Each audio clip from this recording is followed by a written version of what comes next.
Hindi pa tapos yung regular season, si Kevin Durant nasa rumors na San Antonio ang team na posibleng puntahan sa off-season para sa trade. Base kasi sa report, ayaw naman talagang i-trade ng Suns si Kevin Durant pero out of control na yung nangyari.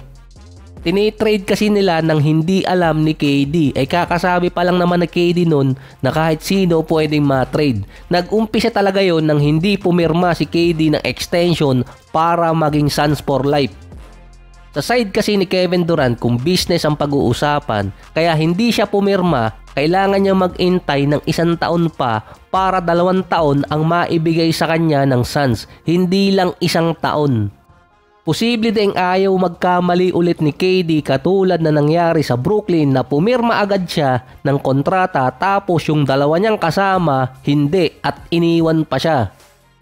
Meron pang isang report dati na bukod sa Minnesota, may isa pang team ang nagka-interest dito kay Kevin Durant ng deadline. Ito yung Atlanta Hawks.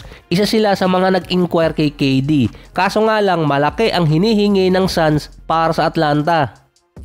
Ang isa sa mga team na gusto talagang punta ni KD ngayon, Texas team. Maalin sa Houston, Dallas at yung San Antonio kasama si Wembanyama para makakreate ng trio kasama si De'Aaron Fox. Isa kasi ang Spurs sa may attractive package at multiple first round pick na pwedeng ipamigay sa Suns. Since hindi pa alam kung si Coach Greg ay babalik, hindi rin alam kung pasok ba to sa rule niya na hindi sila makikipag-trade sa karibal nila sa West. Pero yung kay De'Aaron Fox, hindi naman sila masyadong nalagasan ng asset nun. Pasok kasi si KD kung sa San Antonio dahil 2 years buffer ang meron sila dahil kay Wembanyama.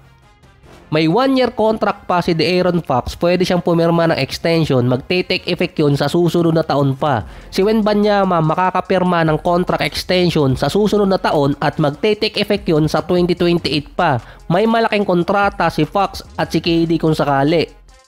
Hindi makakasagabal yung kontrata ni Wembanyama na nasa rookie contract pa lang. Hindi katulad ng build sa Suns, 3 agad silang malalaki or max contract na nakaapekto sa buong team.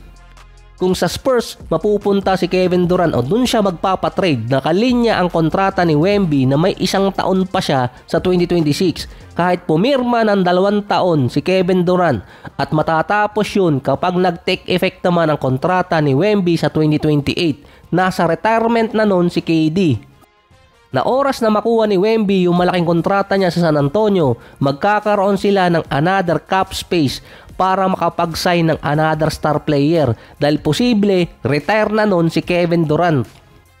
Hindi naman kasi problema talaga si Kevin Durant, nag-a-average pa siya ng mahigit 20 points per game. Ang pinaka-problema niya yung kontrata niya at ang pinagkaiba niya kay na LeBron at Steph, si Kevin Durant nagiging supplementary player, pang-enhance ng lineup at hindi na siya yung pang-build around or kaya sa kanya i-build yung lineup. Nasa $54 million pa ang natitirang kontrata kay KD sa susunod na taon. Kung Texas team, yung Houston tumatanggi ng kunin si KD dahil magte-take effect na ang kontrata ni Green at ni Sengun. Sa Dallas naman, hindi imposibleng kunin via trade si KD dahil nga mayroong AD at Kyrie at gusto ulit ibalik ng team owner yung tiwala ng mga fans. Kaso si Kyrie hindi siguradong makakalaro next season. Malaki din ang kontrata ni AD at nito ni Kyrie. Kaya maaaring maulit lang yung nangyari dito sa Suns kay Kevin Durant. Tanging San Antonio sa Texas ang may buffer na 2 taon para ma-accommodate yung kontrata ni KD. Meron namang ibang teams pero parang imposibleng pumunta doon si Kevin Durant.